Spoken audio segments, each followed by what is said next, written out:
Oui, il y a un marqueur qui permet quand même à chaque fois de voir cette constante dans ce travail, je dirais. C'est qu'il y a toujours couplé une stratégie, on peut dire un complot, parce qu'elle existe, de domination, qui est couplée avec un gros coup de pognon. C'est toujours les deux en même temps.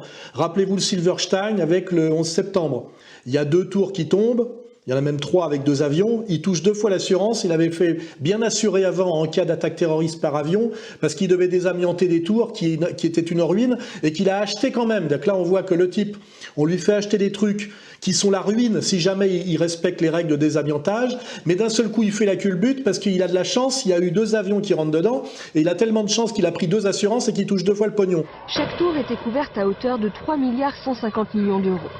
Considérer qu'il y a eu 2 attaques distinctes, cela revient à dire que la compagnie doit débourser 6 300 millions d'euros.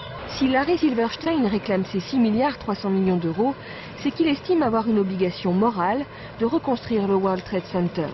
Donc le marqueur, si on regarde le sida, c'est pareil, c'est qu'il y a toujours un moyen de domination par une manipulation de type complotiste et en général avec une dimension de violence génocidaire qui nous rappelle beaucoup le Deutéronome, et derrière en plus un énorme coup de pognon. C'est toujours les deux à la fois. Et moi j'ai remarqué que ça se vérifie systématiquement et que c'est la signature, je dirais.